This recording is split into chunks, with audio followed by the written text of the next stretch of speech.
It's about damn time I did something on the storyline. What is up, guys? Wrestling Premiere is here. Now, for me, it's probably my favorite feud to come from that tends due to the characters. John Cena was a good guy that was just doing good things and dominating, and because of this, the audience disliked him. Not everyone, of course. For 4 years, from 2007 to 2011, John Cena was the same old guy. So when a man like CM Punk comes in, fans attach to him. Now, I'm not talking about everyone, of course, once again. You might like Cena more than Punk, or you might like neither. CM Punk was the outspoken character that would fight for his cause. If he was a heel, he'd speak his mind, but be much more annoying or conniving in his efforts. As a babyface, he rages against the machine, and either way, you'd have a controversial character. Whether you like or hate CM Punk, you can't deny that this storyline really came at a time where not much was occurring during WWE. Like after HBK, Y2J, Triple H, Batista left, WWE struggled to add to that whatever character was coming up, ended up losing and falling down the card. It was a fresh change, and with CM Punk re-entering the main event, it opened up a lot of doors for the smaller guys, such as Daniel Bryan. With that said, this feud in my eyes could have been the Austin Rock feud of the PG era. It had the intangibles, and I just think it's a shame that Cena and Punk never faced off at a single WrestleMania. They always knocked it out of the park. It was some super stuff.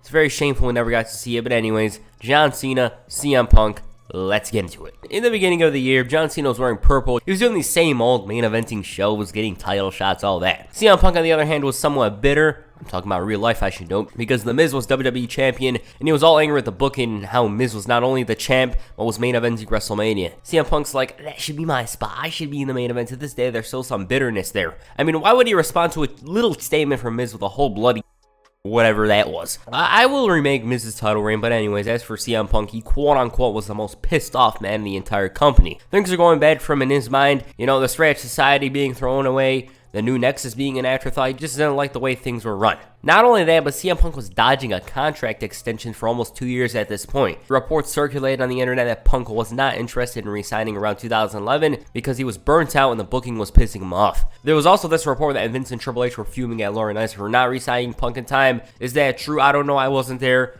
I just wanted to mention it. Now that the stage is set, let's dive back to the June 20th, 2011 episode of Raw. This was the viewer's choice or people power, whatever the hell it's called, show. So CM Punk comes out, he had to insult Baltimore and revealed that he's the best wrestler in the world. I'm not sure if this is the first time he mentioned it, but it might just be. Punk bragged about his victories from that week, including the John Cena and Rey Mysterio match, and in his eyes, this meant he was the #1 contender for the WWE title. All he wanted was for the anonymous GM to make it official. Not only that, but he wanted this match in his hometown in Chicago at Money in the Bank. And if they don't meet his demands, he'll sit in the ring. Annoying as sound buzzes, and Punk mocks 2011's most screen time winner. The email stated that CM Punk's demands will be considered, but he's got to leave the ring. Another email was sent, and the GM's demanding he leaves right that instant. Punk refuses to budge and instead does Snow Angels, and this ends up costing him because the anonymous GM was actually going to make him #1 contender, but because of the disrespect, he's got to win the opportunity. Punk was still pushing his buttons, and the singles match turned into a triple threat. Hell, they even censored his microphone while we're at it. Fast forward to the third hour, Punk actually wins it, and at this point in time, he had yet to challenge for the WWE title. After the match, he sits in crisscross position with the mic, aka the pipe bomb,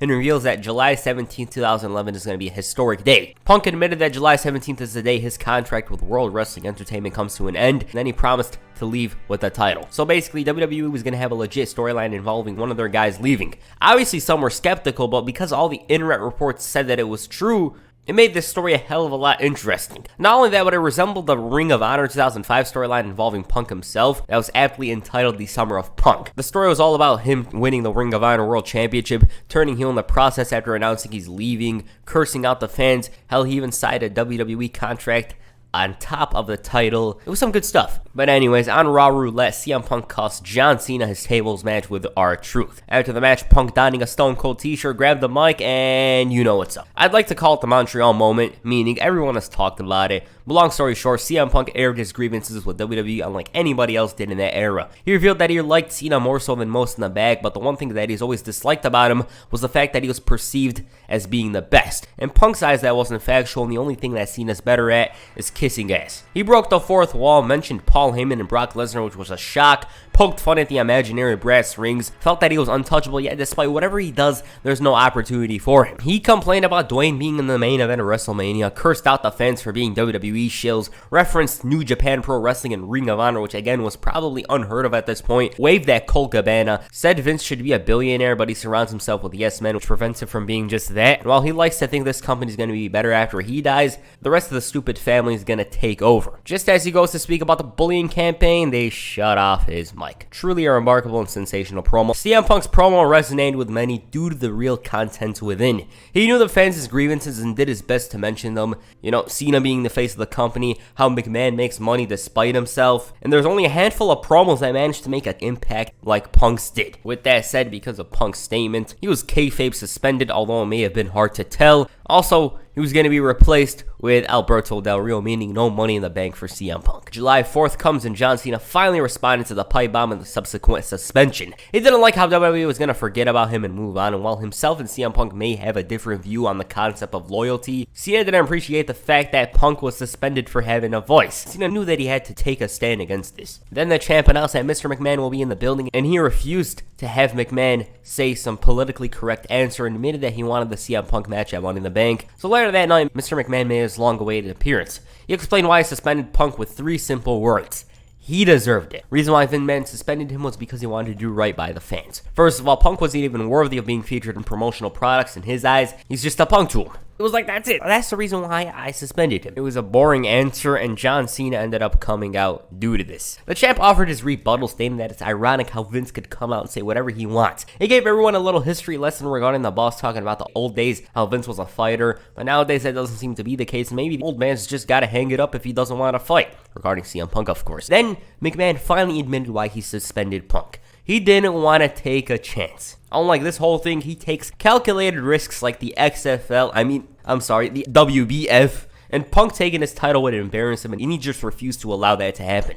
Cena took offense to all this, not because of his skills, but because of the fact that Vince promised the match to the fans and just canceled it because he's scared of getting embarrassed. John loved it because it meant seeing if the kid from WrestleMania 22, with Tommy Gunn entrance, can prove himself. It seemed like the match of the year to him, and Cena was trying to push his bums, but McMahon wanted no part. He told him not to be like Hogan and the others, and he was really starting to get heated. McMahon didn't give a damn about the people refusing to jeopardize his own title, and things got serious when Cena took his hat off and made it seem like he's gone. He understood that he was replaceable, but was frustrated with McMahon being so unappreciative with his approach. Essentially, in his eyes, because of all of this, the title was meaningless. I mean, if Cena can't defend against the best, why the hell is there even a title to begin with? And like CM Punk 3 years later, walked out. McMahon, though, managed to stop him dead in his tracks, and like HBK in the late 90s, gave in to his demand. CM Punk's reinstated and the match is on, but if Punk walks out of Chicago with the title, John Cena's fired. Now, all of a sudden, Cena's scared. Come July 11th in the TD Garden in Boston, a familiar face shows up. The loudmouth CM Punk's back. Fresh off telling someone they've got a vagina, remember that? He brought on a megaphone with him and once again sat in the middle of the ring. Punk spoke about being punished for having the balls to say things that nobody has to say, such as how the company is filled with shameless ass kissers, and the reason why he even brought a megaphone in the first place was for backup. And with these statements and actions, Punk was slowly turning to the voice of the fans. Then he revealed that Vince wants to sign him to a very lucrative contract with the company. Vince was starting to get desperate and give in to Punk's demands, but he didn't really want much. All he wanted was a microphone because to him, it was a symbol of power. It was a pipe bomb. And then Punk began bragging about making WWE socially relevant. He was angry over how it took 5 years for Vince to bend over backwards and give him everything because they shouldn't have come to this in his eyes. And if he thinks the contract negotiations are going to occur in the back, he must be crazy. It's going to happen in the middle of the ring. But wait a minute, it's John Cena. He walks out to the ring emotionless to a mixed reaction, which was funny to hear. Once he enters the ring, Punk wasn't angry. He wasn't angry with him. He was happy that Cena was the reason for all of this. The pipe bomb, blah, blah, blah. And all of a sudden, he went to a whole different topic talking about how Vince won't fire John Cena. He reminded everyone of the last incident, the one where John Cena made Nexus look like a bunch of school kids. Cena, on the contrary, didn't want Punk thinking he's a pushover. He's the best because he's got this title. It's as simple as that, and he's coming to Money in the Bank to whoop his ass. It was electric, but something had to ruin everything, that being the anonymous trash, the Raw GM.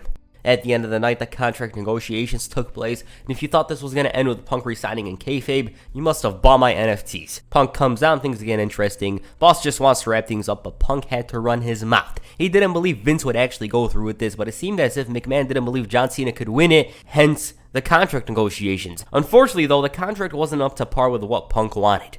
The new perks included public contract negotiations, a private jet, not even Vince's, his face on everything including turnbuckles. Punk even wanted the WWE ice cream bars. It was a bunch of things, but best of all, he forced Vince to apologize, and regarding that whole anti-bully thing, well, he's the biggest bully of them all. Punk Punk took it a step further, mentioning the guys that got released and made Vince look like a senile old man. Punk was really proving himself right with his view towards Vince. McMahon was looking to sign then and there when John Cena ruined everything. He was like, fine speech, which is essentially a meme. Why? Well, whenever John Cena says it, it's like a way of undermining his opponent's promo. He's said this many times over the years. You could go check out the Dean Ambrose one. I believe he did it to Punk again.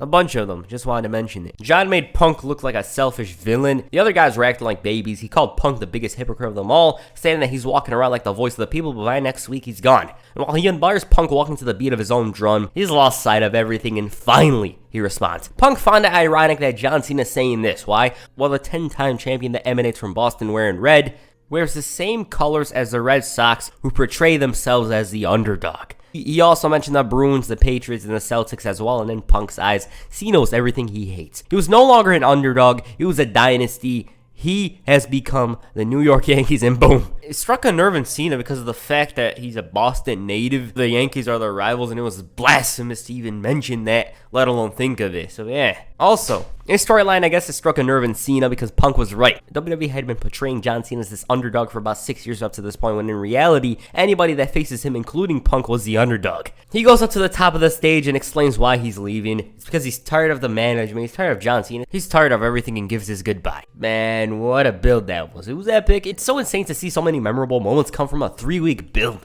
Like, this whole thing happened within 3 weeks, and it was the biggest thing in pro wrestling at the time. Punk was slowly transitioning into a guy who didn't give a damn about the fans to becoming their voice. By the time Money in the Bank rolled around, he was essentially the anti-hero. And by the way, no, he didn't re-sign the contract yet. Punk was still unsure of his future despite this storyline. According to him in the documentary, he signed a 2-day extension just to compete at the show, meaning it was actually going to expire on July 15th. Punk quote-unquote said, if I'm not in the main event, I'm not competing. He claims to have re-signed in the middle of the Money in the Bank show, and per internet reports, had Punk never signed, he would have lost like that, or Del Rio would have cashed in. As for the match, to this day, I've yet to see a WWE match surpass this one. At the time, it was unlike anything else. The atmosphere was of that of a WrestleMania arena, basically. CM Punk was making his homecoming as the hometown savior. They treated him like a king. It was a legendary way for him to come out to this fire burns for the final time. John Cena, it was One Night Stand Part 2. We knew that he was the designated bad guy in this night, and I'll hopefully dive deep into the match itself in the future, but long story short, it was legendary. Watching the story, it adds so damn much to the match. Like, if you watch this match without the story, you might think, oh, it's a 4.5 star match or whatever. But when you watch the story unfold and the build-up and the promo and everything like that, it's very special. Around this time period, John Cena was just scoring W's on rising talent like it's nothing, so there was some worry from the crowd. It was some magnificent stuff, and sure, there was some botches. Botches happened. The storytelling, it was special. The whole story was organic and excellent. For sure, one of the greatest pro wrestling matches. Checks off all the boxes. Story, action, drama, all of them. I am inclined to watch it again. After over 25 minutes of grueling action, AA kick-out, signature move, CM Punk finally hit the GTS, but Cena falls to the outside, and out emerges the boss. This leads to an STF attempt that almost turned into a Montreal situation, but since John Cena's good, he's a good guy, he wants to do it his way. He runs back in, and boom, GTS 1, 2, 3, new champion. Vince is looking like his soul escaped his body, and Punk and the fans were completely ecstatic. So he calls for Del Rio. Guess everyone expects the night to end terribly, but Punk whacks him in the face, climbs up the barricade, blows a kiss, and was gone. Unbelievable. With Punk disappearing elsewhere, Mr. McMahon opted to hold an 8-man tournament with the winner becoming the new WWE champion. Barring John Cena, I don't believe anybody mentioned the name of the real champion, no CM Punk. McMahon ended up postponing the final match for the title in order to fire John Cena. That, of course, didn't happen, but beforehand, Cena rambled on about some random stuff, referenced TNA teasing a debut, and basically Cena refused to kiss ass in order to save his job. Just as Vince was going to go through with it, despite the fact that it was going to cost him financially, Triple H, of all people, interrupted. Not only that, but he was donning a suit, which was weird to see.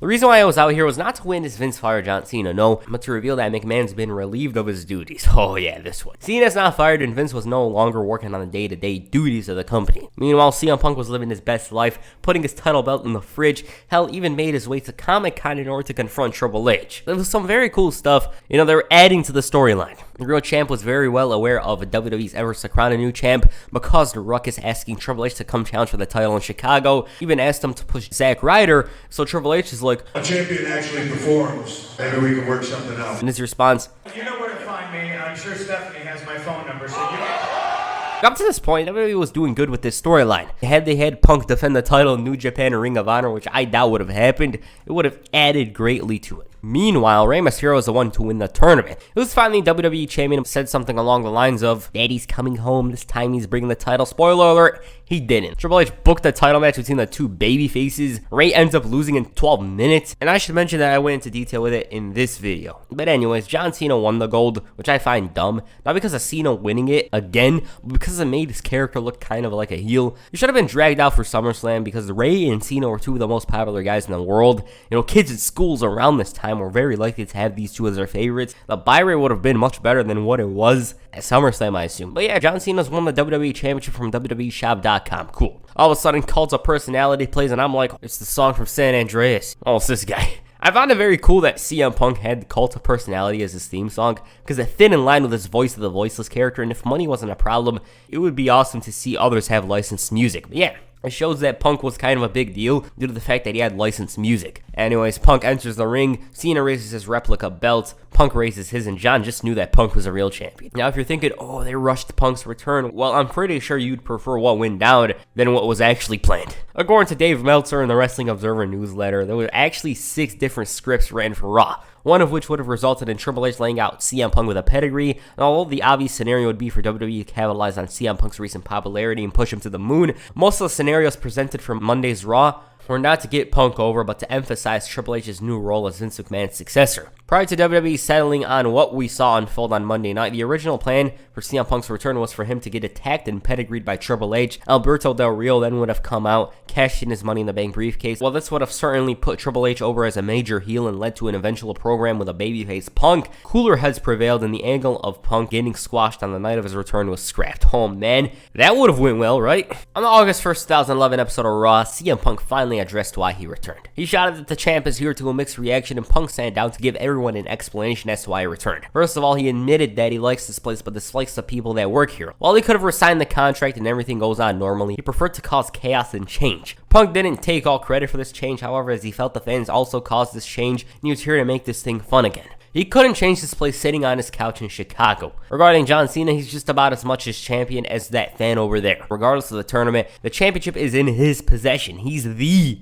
WWE champion. Suddenly, Triple H interrupts, and the reason why he was out here was because he wanted to explain why he brought back CM Punk. Simply, it's because of business. The fans spoke, said they wanted CM Punk, and regardless of his personal feelings towards him, he resigned. Punk latched onto that personal feeling statement. He didn't want to see Triple H hide behind a suit and give politically correct answers. Hunter admitted that Punk was a smug, overrated, attention-seeking guy that puts too much stock in his hype. So Punk thought it was like Triple H looked into a mirror. It compared the game to Vince, stating that McMahon let go a bunch of main event talent. Basically, what Punk was trying to say was that Triple H couldn't afford to see him go. For a couple of years now, they've let go of a bunch of talent, and so CM Punk was like one of the last remaining big stars that they had to keep. So Mr. COO asked that champ to explain why he resigned. He responds saying that he wanted to facilitate change. Triple H, on the contrary, felt that CM Punk wanted to hear his own voice, because without WWE, Punk's voice means nothing essentially. Things were slowly escalating. Triple H was trying to leave, but Mr. Pipebomb wanted him to hear something. So he discussed the topic of ego. CM Punk had issues with Triple H hogging the spotlight. Even when Hunter was carrying Michaels' bags, he was throwing his weight around, and to top it all off, he asked him, "How many times did you say, well, I just don't think he's got what it takes," while you're laying in bed with your wife? In essence, CM Punk didn't believe Triple H has changed. Regardless of his position in the company, he's a bully, and if he thinks Punk is a pushover, he's got another thing coming. Hunter bounces back, calling Punk a skinny, fat ass, and teased a potential beatdown, but wasn't going to risk his job. Punk was still trying to push his buttons, and meanwhile, John Cena was asked about CM Punk. He didn't really want to talk much about him because Triple H was the topic at hand, and he wanted to know what the COO has to say about the WWE title. Fast forward to the end of the night. John Cena's arguing with the Executive Vice President of Talent Relations. The faux champion was worried over being stripped of the gold, but Hunter assured him that he's a legitimate champion. Once the original champion heard this, he came out, and again, Punk was worried over this, thinking maybe, just maybe, Triple H was going to strip him of the gold. He ends up having enough of this whining, asserts his position of power, and announces an undisputed title match for SummerSlam. They raise their titles, trying to one-up each other to end the show. Triple H, though, had to take part in this, so he made himself special referee the following week. John Cena felt as if he was thinking for himself, ego, whereas Punk thought it was typical of Triple H. Fast forward to the end of the night. They gave both men over 20 minutes to talk it out during the contract signing, and damn was it entertaining. Triple H wanted them to sign then and there, but Punk had to open his mouth. He knew very well that the contract signing was going to escalate sooner or later, but before it does, he wanted a certain movie star to explain how he feels about John Cena, and no, that movie star wasn't Triple H. COO had to respond asking Punk about his movie, to which the champ says, I missed it. Mine went straight to DVD, just like yours. Oh man. The video on the Titantron featured The Rock making fun of John Cena for the same old jorts, the red wristbands. But despite all that, Punk found it funny that Rock's making fun of Cena like this, blah, blah, blah, when he's just as big of a phony as he is. John had to play good guy praising Rock for being busy, but had to drop some underhanded insults. And that's for CM Punk. John mentioned all the complaints that Punk and the fans had. That he was too PG, made straight out of the WWE machine. Add to that, the fact that he needs to increase his work rate. Add to the 5 moves of doom, and basically what John Cena's trying to say is that whatever he does, he can't win over those smart fans. John didn't really care about winning over those fans. He was concerned with the loyal fans that know that he will never give up on them. Champ believed that Punk was throwing stones living in a glass house because he was phony. Why? Well, wasn't CM Punk the same guy that was demanding a private jet, and now all of a sudden he's the voice of the voiceless? Triple H agreed with Cena's sentiment. Punk just ran out for more money and was basically gutless. Because of this, the floodgates were open. Punk was shouting about how Triple H and this guy fired Vladimir Kozlov, David Hart Smith, Chris Masters, who worked harder than most, and he asked them if they met in person or fired all of them on the phone. He's referencing the gutless statement. As for John Cena, he told a story from 2007 and how Cena congratulated him for winning the ECW title before adding, "Oh, well, I almost gave up on you." Punk was like, "Who are you to tell me, oh, I almost gave up on you?" He didn't like that. He held a grudge against John Cena due to the fact that he was like, "Oh, I almost gave up on you," when beforehand, he didn't even look twice in his direction. Basically. And because of that statement, the "I almost gave up on you," CM Punk poked fun at the Never Give Up character, asking him about his failed bodybuilding career and how he gave up then and there. I just can't do the promo justice. It was some of CM Punk's best work, along with Cena's best work as well. CM Punk felt that the guys were unappreciative and hypocritical, and after Sunday, John Cena won't have the title in his grasps. Sure, he'll face Dwayne. Sure, he'll be in the Marine Full, but at the end of the day, he isn't champ, contract signed. Cena follows through and the match is official. John responds with fine speech. He tried to get Punk worried over SummerSlam, like, sure, I have WrestleMania with The Rock, but what if you lose?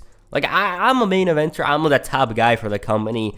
Your whole future depends on this match. But it didn't matter to the Second City Saint. Why? Because being a one-hit wonder was sure better than being a phony, and so John Cena was ready for a fight. Laurinaitis got in the middle of them, preventing something from escalating, but Punk kicked him instead and it turned into something else. Because of all this, a certain somebody was under the belief that the match was fixed. And so the match was set. SummerSlam, Los Angeles, California, Staples Center. John Cena, the WWE Champion, meets CM Punk, the WWE Champion, with Triple H as a special referee. Something's gotta give. Before the match, the COO was found chatting with wifey and asked for how it went down. Well, I love it. It was another superb showing, and while it wasn't as memorable as Money in the Bank, it's a top 5 SummerSlam main event for me. It's one of my favorites, along with the Brett and Davey Boy Smith, Randy Orton versus He Who Shall Not Be Named, and a couple of others. Like, Money in the Bank was one of the greatest wrestling matches ever. This one, on the other hand, it just might be a top 5 match for WWE in 2011 for me. Why? Well, like Money in the Bank, it was intense, dramatic, action was cool, and the match is Money in the Bank, but on a smaller scale. Like, if the Cena Punk match at Money in the Bank had a light version,